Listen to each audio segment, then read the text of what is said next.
Well, welcome to this episode of the Poetry of Healing. I'm Dr. Paulina Van, and I am so happy that you are here. And this is a very special show as we begin the new academic year, school year, and we're focusing on college students and their mental health. And so I just encourage you to stay with us to hear this just compelling conversation from my guest and I about how to promote mental health or healthy minds in our college students who are working so hard to increase their knowledge and laying a foundation for their professional worlds. And I also want to say, if you are not a college student or don't know a college student, this show is still for you because mental health challenges occur also in the lay population. So as we always do, I'm going to invite you to begin with a 1-minute centering exercise with me, just so that you can capture this time, be in the moment, and just engage, reflect, absorb the important information we want to share with you today. And so I'm just going to do a breathing exercise. And a matter of fact, I learned it from a coworker who's a personal trainer and also a yoga teacher. So let's try. I'm going to invite you to try this. And so I invite you to lower your gaze or close your eyes because you'll be able to focus more and anchor on your breath if you have fewer visual distractions. And so as you lower your gaze or close your eyes, or if you don't want to do either, you can just softly gaze on an object that's in front of you or in the space where you are at. And so we breathe by breathing in through the nose and then breathing out through the mouth as if you are blowing out a candle. So let's begin. You just breathe in through your nose, just deeply, and then take another breath on top of that. And then as you exhale, say release. Another breath. Take a deep breath in through your nose. Hold it. Another breath on top of that. And as you exhale, grab something that's within your body that's maybe tight and just blow it out into the universe. And then the last breath we're going to do in this way, you're going to take a deep breath in through your nose, then a breath on top of that. And then as you exhale, just say relax. Okay. Take another deep breath in and be aware of your surroundings.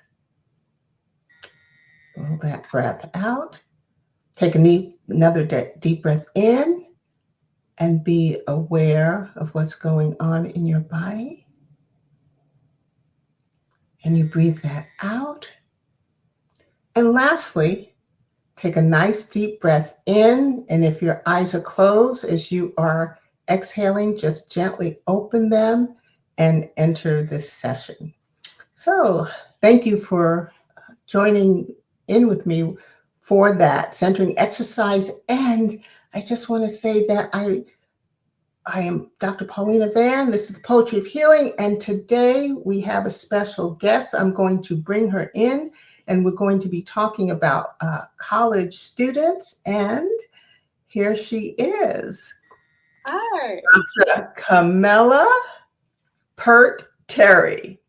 Welcome to the Poetry of Healing. Thank you. I'm excited to be here. Yeah, I am so glad. And Dr. Peart-Terry, I've wanted to do this show for a very long time. And we talked about it last year.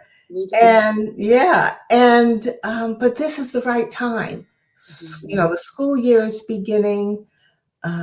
We're both professors, me in nursing, you in psychology. So we have feet on the ground as it relates to college students. So I am so happy that you agreed to come and just talk to me and talk to us about college students and mental health. So the viewers would love to hear. They see me all the time, and they love to hear a little bit about your background, whatever you'd like to share. Okay. Well, I'm from San Francisco. I grew up there, but my roots are in Jamaica, so I really understand different cultures and things like that. I work in different colleges teaching psychology. I love psychology, all different types of it. I also love art. So I do art therapy in my private practice, which is located in Berkeley. My passion is helping young African Americans or people from the African diaspora with different mental health challenges. There are a lot of stigmas attached to it. And so I like to make it normal to receive help and normal to talk about resources that can help all of us. I think everyone can benefit from therapy. There's always room to grow and develop. Well, thank you. Do you want to share anything about where you went to school or anything else that? Okay, I can talk a little bit about my journey. I do share this with my students a lot. Mhm. Most people do not end up doing something in the career where they studied. So my first um, degree that I got was actually in fashion design. I wanted to be a fashion designer. I love art, and I thought that'd be a great way to support myself. But once I started working in the industry, I decided that was not what I want to do. I still love fashion, but I don't want that to be my career. I need my career to be something where I feel like I'm giving back and I'm doing something that feels good to me.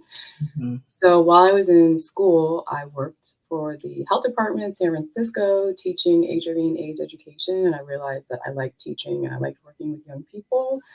And so Mhm. I continued my education and I got a degree in sociology only because I liked learning about it, but didn't really know what I would do with it. And then I decided I liked school a lot more. I loved learning about the things that I had passion about. And I figured that out while I was getting my bachelor's there. Continued my education in psychology. And during that time, since I didn't major in sociology, since I didn't major in psychology, I had to do a lot of prerequisites, which Mhm. I share with a lot of college students. Make sure that you study things that are really interesting to you, that seem fun and not super challenging, but still help you grow. Mhm. And so while I was getting my master's, I had to take psychology courses at different community colleges all over the Bay Area. And that's where I figured out that the population I love to work with the most are community college students. Mhm. So I teach psychology at different community colleges, and I do teach some graduate level courses as well. During that time, I decided I wanted to get a doctorate, probably not in mental health. I didn't think I wanted to practice after having kids, but Mhm. reframed the way I thought about that and got a doctorate in organizational psychology. So I have degrees in different types of psychology, two masters in psychology and one doctorate in psychology. And I would still be a student now if I didn't have to take care of my family. I love learning. Oh my goodness. So I've known you for about 4 or 5 years. Mhm. I know you were fashion conscious, but I had no idea that that's where your career started. So it's all starting to make sense. And I will share, I'll just share this because it's wonderful news. And you are a newlywed. And I, I've known your husband longer than you. So I'm just going to put it out there and let him know that I am acknowledging his bride. And I just am so happy for you both. You just two very special people in our lives. So Thank you. And you were at the wedding, so you got to see it all. yeah, it was an experience. That's all I can say. A beautiful, beautiful experience. And so I'd like to just set the stage. Why are we talking about mental health and college students, and especially focusing on African American college students? The rates of depression and anxiety have nearly doubled in the last decade, and data shows that students' needs around mental health have been growing and growing and growing, and perhaps the college resources have not kept pace. Mental health is tied to academic performance, and I'll include survival, and we'll touch on that survival aspect later in the show. But we do know that students of color are far more likely to struggle with symptoms of mental health disorder and are not necessarily accessing care. So, um, what I'd like to do is just take us through just a journey of exploring, what are the causes of mental health, types of conditions, and then how, as parents, friends, peers, um, college staff, can support students who have challenges in mental health. Okay. And then, more importantly, we're going to touch on some treatment, and treatment being, the Western medicine approach, but also practical approaches the more holistic approaches. Okay. So let's start with, what are some of the factors that contribute to mental health challenges in undergrad students? So we're focusing on the younger college generation. So please share. Well, I think Mhm. not knowing what's going to happen in the future can bring anxiety to all of us, even if it's something that we like. But any change can bring anxiety. So, not really knowing what you want to do. A lot of people at that age are not sure exactly what they want to do. So, they can feel a lot of pressure. Being out on their own for the first time, having to work while going to school could also be challenging. And also, if you have a family history of mental health, Mhm. your family history with family mental health challenges that were not really cared for. A Mhm. lot of people from similar backgrounds will say, I could see that my parents were stressed, or I could see that they were depressed, but that wasn't something that we talked about. It's just you push through and you do what you need to do. So we are taught, a lot of us are taught, just whatever you're feeling that's not good is normal, and just push through and don't really deal with it. And that can make you feel really sick. So stress can cause depression, Mhm. anxiety, lack of sleep, a lot of things to make your college experience challenging. Well, we're both professors and we see this. Students, and not all students, but there are students that stress over grades. They stress over being perfect in a presentation or in a paper. And this leads to stress. But we don't, as you mentioned, this is a taboo subject. We don't talk enough about what's going on in our head. And is there an example that you can share with us? I have one too, but I'd like you to go first. An example of what you see in terms of anxiety and stress among your students. Well, one thing that I always like to do that I love about teaching is I can share personal information. So I do share, that I understand what that was like to be in school and be a student and be new. I struggled with anxiety, thought it was normal until I started helping people that have it. And then I decided to work on myself some more. So, telling them that if you knew everything, you wouldn't be here. I have a law degrees. There's still things that I don't know. So you don't have to be perfect. If you were perfect and you knew everything, you wouldn't need to be here.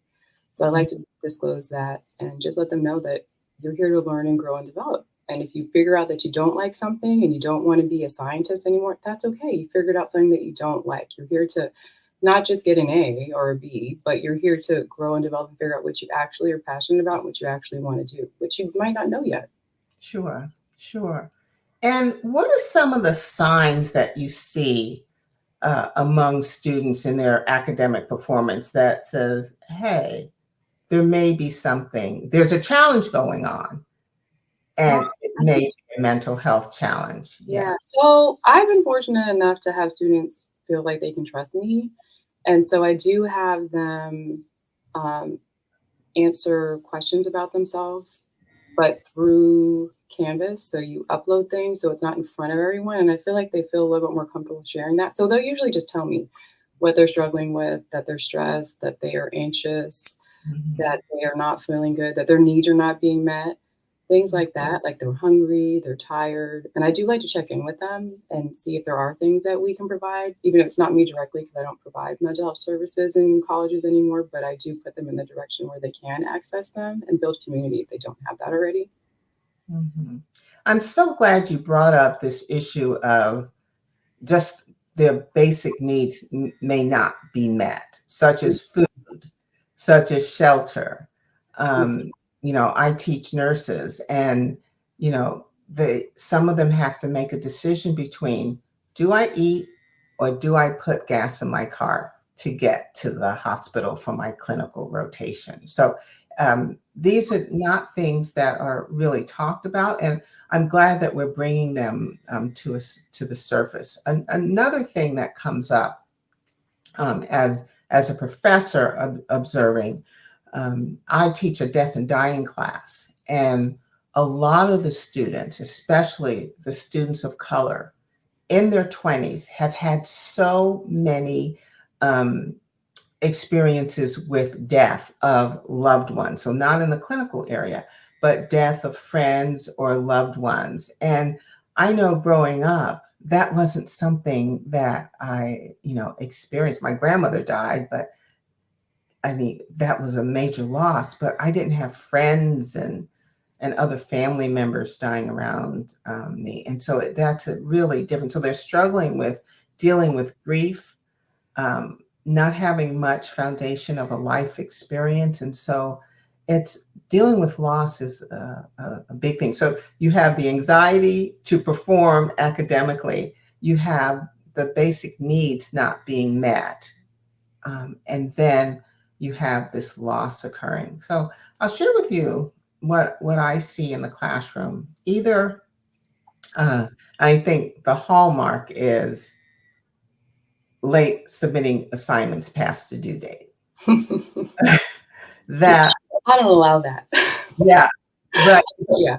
well, I have policies and procedures, in place to minimize that. And but that's what, or negotiating. I need more time, or not showing up to class, or as the young folks say, ghosting. So I may send them an email and I get no response.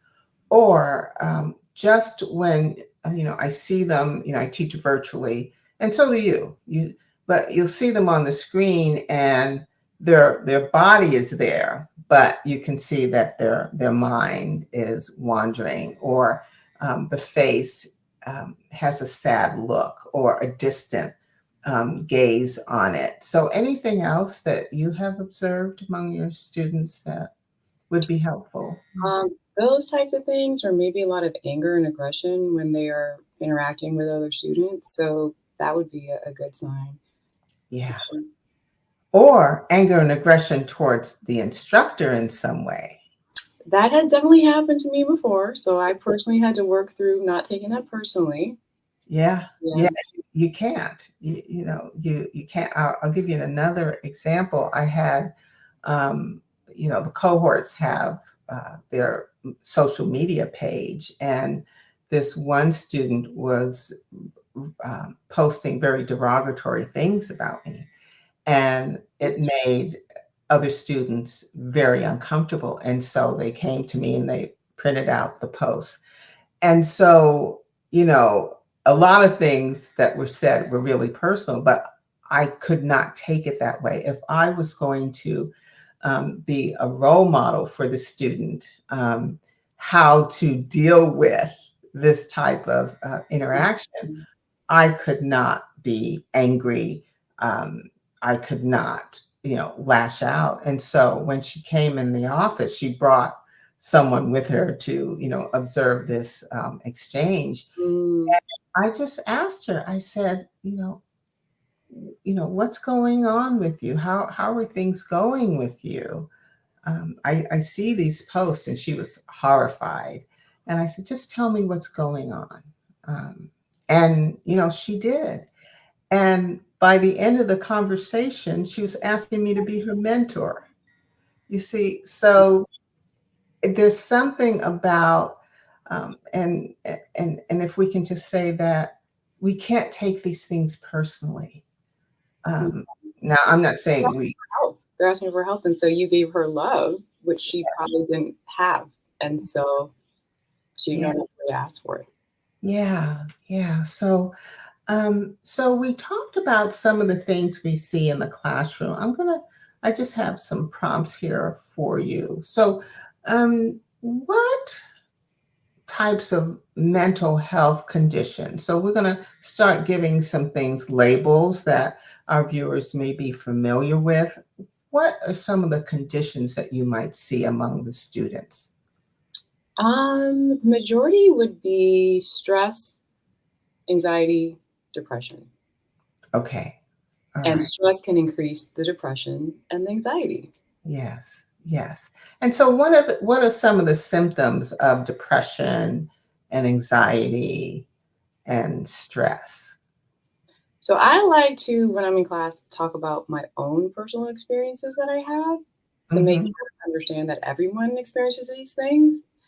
And so on the first day, I give them a timesheet to fill out, which basically just says everything they do for every hour of the day so they can be aware and accountable for how they spend their time. Because I know with social media, you can spend a lot of time on your phone doing things instead of being as productive as you'd like to do. So I'm like, write that down so that you know exactly how you're spending your time. Because if you can manage your time, you can be a lot more productive. Hmm. So initially they think I'm trying to like know all their personal business, which I'm not. I tell them it's for them to figure out what they're doing, how they're spending their time so they can plan, study, sleep, Hmm. eat, self-care, all those things. But I just share if you feel overworked, if you feel exhausted all the time, how much sleep are you getting? Like keep track of those things so that those things don't get in the way of you being as productive as you'd like to be. But Hmm. signs of depression are not wanting to be around people, isolating yourself, not feeling motivated to do the things you once loved doing, not eating, eating too much, not sleeping, sleeping too much. So extremes of anything. And then substances, because things are legal now. Sometimes people will use increased amounts of substances. So being aware of what they're doing and how they're spending their time. And I also advise them not to work more than 20 hours a week. It's hard to be a full-time student and work more than 20 hours a week. Sure, sure. Did you mention sleep disturbances? Sleep, yeah, we do talk about sleep, how much sleep you get, how much sleep you need. I'm someone that needs a lot of sleep, so I've shared that when I was working full time, going to school full time, taking naps, how just taking a nap, even if it's 30 minutes, can help you to think clearly and process better and make better choices and just feel good. Hmm. Hmm. So, if you just dropped into the show, um, my special guest today is Dr. Camilla Peart-Terry. She's a psychologist and also a professor at university, and we're talking about mental health in college students at a very timely timely in this year because school has just begun. And so we're wanting to bring awareness to, if you're a college student watching today, a parent, a friend, a family member, or even a peer, or a part of the university staff or administration, that we just want to bring to your awareness some of the struggles, signs, and symptoms of students who are having mental health challenges. And the most that we see are anxiety, depression, and stress. Of course, there are other more serious conditions that may come up. And it's so important as we speak with you and we have this conversation together because African American students and other students of color, but particularly African American students, tend to have higher rates of mental health challenges while in college and tend not to seek as much care for those conditions. And so, uh, Kamala, what I'd like to do is one of the things that comes up is that students isolate themselves when they're feeling anxious or depressed. So, as a professor in the classroom, is there anything else that we should be looking for? And then I'll talk about what parents and friends can do and what their peers can look for as well. They're kind of all similar, right? But Everything is connected. Okay. I think as an instructor, sharing all the resources on the first day and again in the middle of the semester of things that we have to offer. So joining clubs and programs. There are free mental health services on campus. So I like to give them that information so that they can access that before they feel stress and anxiety and depression. Like Mhm. if you already have a relationship, it'll be easier to ask for help when you need it. So Mhm. I think that is really important to do that. Mhm. And build a relationship. I really try to build relationships with my students so that they can feel comfortable. Sure, sure. What should parents be looking for in particular? Well, I think it should hopefully the communication and trust should be happening before they go away to college so that, the student would feel comfortable going to help from their parents. So Mhm. just looking for less communication. If there's less of that, checking in with them, Mhm. setting dates. I know a lot of college students say, I don't want to talk to my parents every day because that takes too much time and that's not what I want to do. And as a parent myself, we worry about our kids forever. It doesn't matter how old they are. So maybe setting up days and times where you could talk to them so that they don't feel like you're being too pushy, but you're still there to listen to what they have to say Mhm. and maybe not asking too many questions, just open-ended general questions so you can see if they want to engage. So Mhm. just seeing how they're engaging, how their classes are, seeing if they have friends, because they really need to have community at school. So are they joining clubs? Are they joining a sorority or a fraternity? Are they playing a sport? Are they going outside? Are they Mhm. building relationships? I think it's really important that you help them or encourage them to build relationships and to be kind to themselves. Do Mhm. not it takes time to adjust to a new school and how they teach and what the expectations are going to be. So you're talking about self-care, you're talking about self-compassion, treating yourself like your best friend, talking about communication. Those are very, very good tips. So suppose I'm a peer. What should I be looking, besides those things? What would come, what should raise a red flag for me? What I think of is when, especially in group work, um, Mhm. kind of just pull back, and not communicate as much and definitely not contribute enough to the project. But is there anything else that peers should So look at? period and like friendships in college classes. Yes, yes, like Yeah. class. Yeah. Mhm. Well, I encourage them to be friends and communicate and talk to each other. So yeah, if they're not engaging, reach out and say, check on your friends. Yes, Invite them absolutely. to do things like ask them to study with you, ask them to go for a walk with you, ask them to have a meal with you. So Mhm, checking in, making sure you have a partner or a peer that you can spend time with. I encourage the students to build relationships with students in the class so that they don't feel alone or feel like they're left behind if they mhm, miss class for some reason. Because once you start missing, it's easy to just keep missing, and that's not a good thing. mhm, mhm. So one of the most severe, I won't say one of the outcomes, but the most severe outcome Mhm. is suicide. And we don't talk about mental health, and we definitely don't talk about suicide. But I think Mhm. it's really important that at least we put it on the table. And if students or someone doesn't get help, that is a possibility. So what have you seen in terms of suicidal thoughts or suicide among college students? Well, I personally haven't experienced that with Mhm. in colleges. I have in other schools I've worked in, but not with college students. So I think just making them aware of resources that are there and also the language that people are using when you're talking to them. Like, do they seem hopeless? Do they seem overwhelmed? Those types of things, like making sure that they don't feel that way. Because if you don't have healthy coping skills when you are feeling like that, it's easy to just be like, it'd be easier to not be here when that would be really hard for everyone that loves you if you were not. So finding ways to focus on gratitude, even when it's hard, Mhm. would be a really great idea. Well, I'm glad you brought up this hopelessness feeling because that is one of the drivers. You feel like there's no way out of whatever the situation is. And the hopelessness is so prevalent. I want to, at this point, give a national resource. It's dialing 988, which is the National Suicide and Crisis Hotline. I'll just share that with you. We're going to drop other resources in the chat after the show, and they're national resources because, as uh, Kamala said, that the resources are geographic. Of course, they're university or college specific, and then they're geographic specialties. So we can just speak in general so we can help everyone.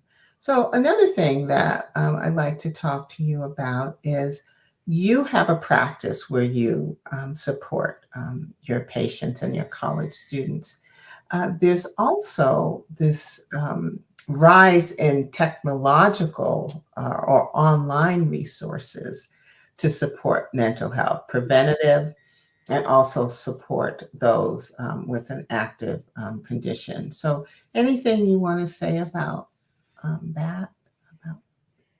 About my resource or the one? Well, I think, the pandemic was sad, right? We're still dealing with COVID and things like that. But one thing that's positive that came from the pandemic is help through the internet, and there are less stigmas attached to getting help. Young people were really impacted negatively. If they were an introvert before the pandemic, it's hard for them to go outside of their house or even go to a class in person, things like that. So being able to meet with your counselors online, I think is a really helpful thing, or even just having a phone call. I have young people that I work with and they prefer phone calls, especially if there's a socioeconomic difference and they don't want to show that they're living in their car, or they don't want to show that they're, what their home looks like wherever it is that they live.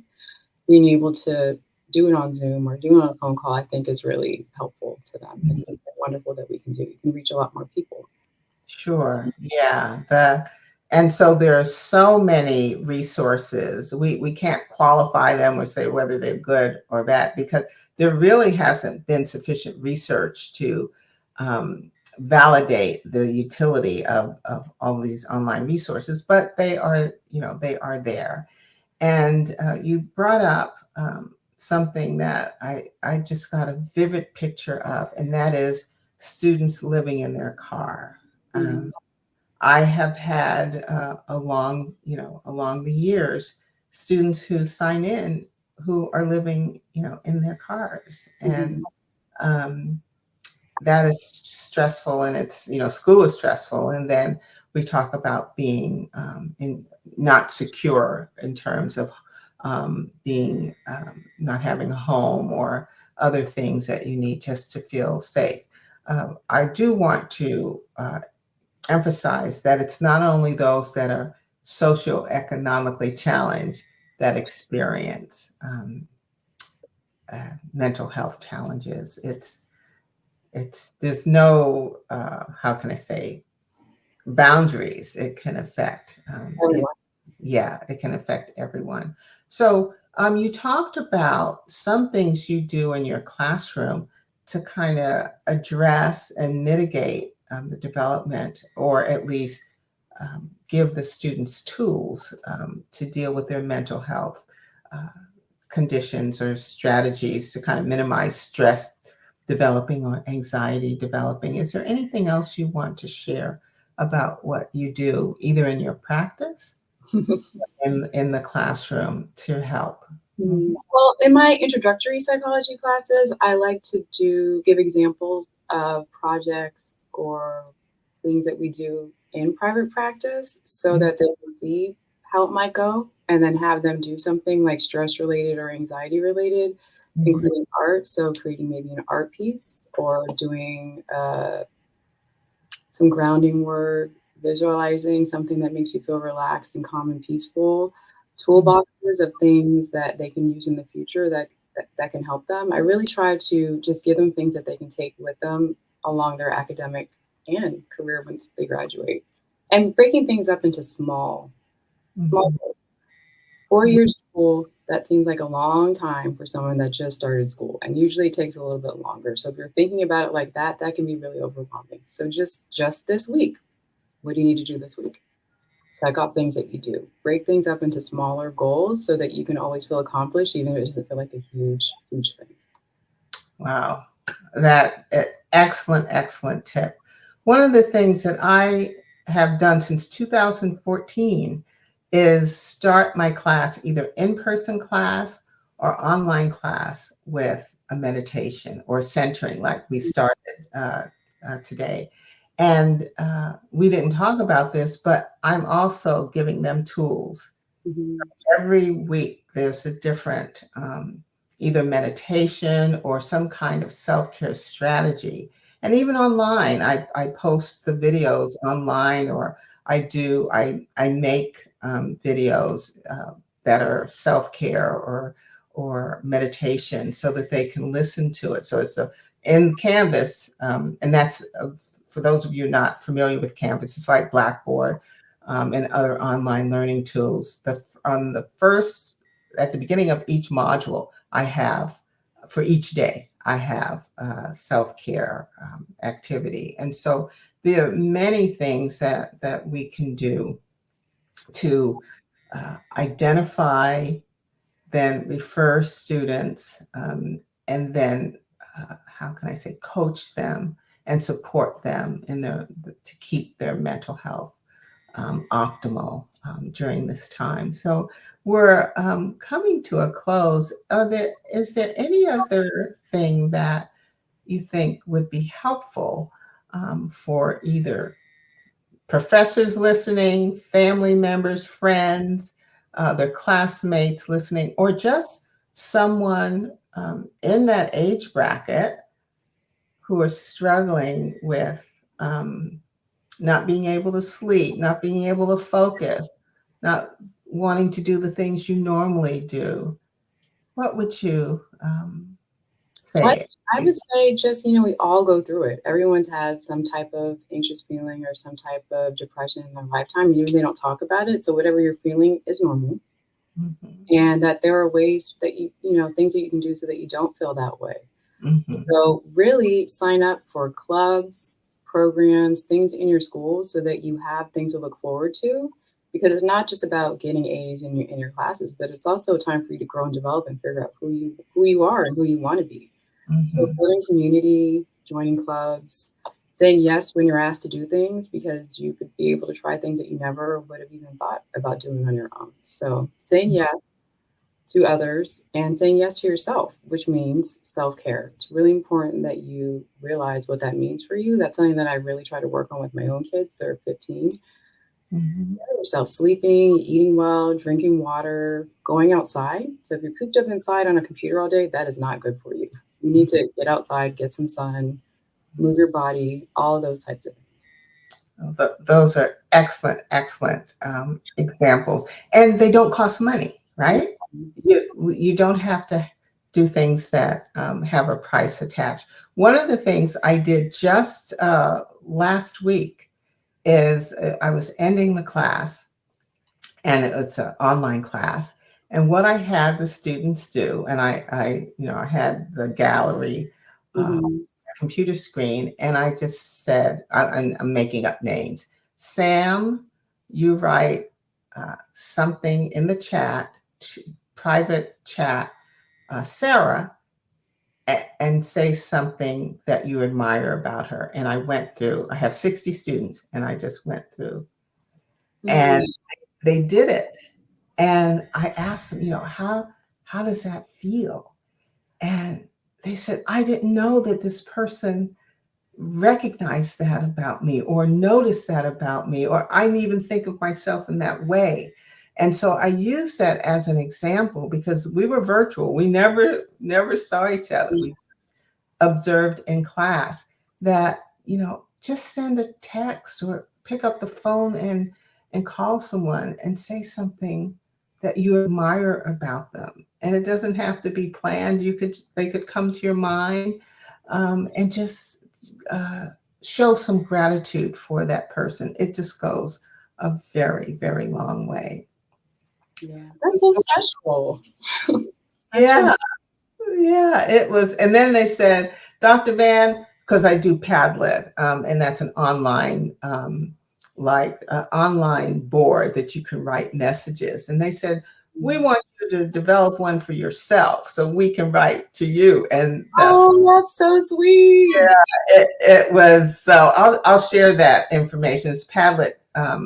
It's called Padlet, Padlet, and it's a wonderful way to just show someone some gratitude. So before we close, I'd like to invite you to participate in uh, a meditation that I created specifically around mental health and college students. And it's just going to be no more than 2 minutes. And so I'm going to invite you again to lower your gaze or close your eyes or softly focus on something that's nearby. Because when you do that, your imagination or your ability to see the images becomes much clearer.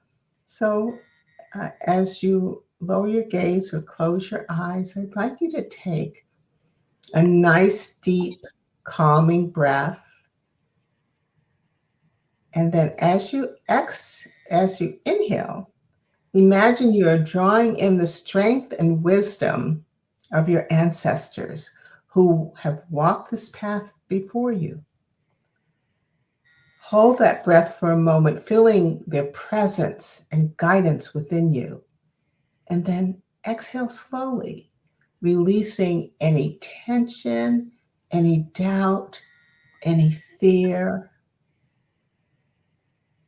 any anxiety, any tenseness.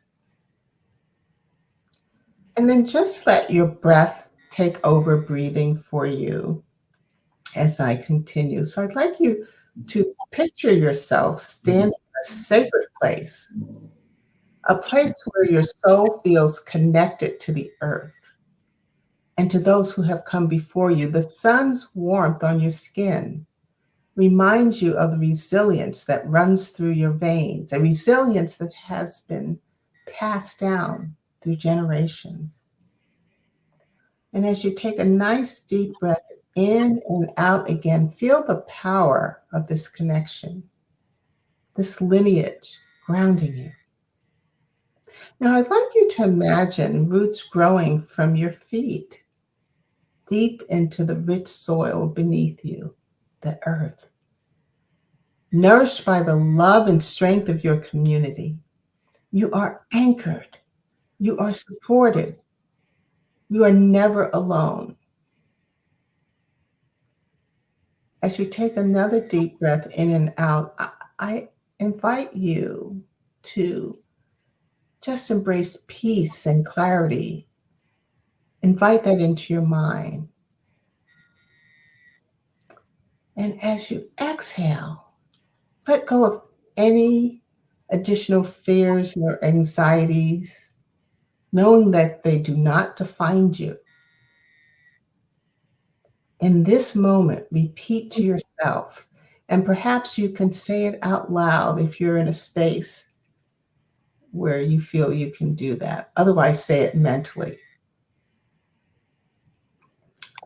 I am my ancestors' wildest dreams. I am strong. I am resilient.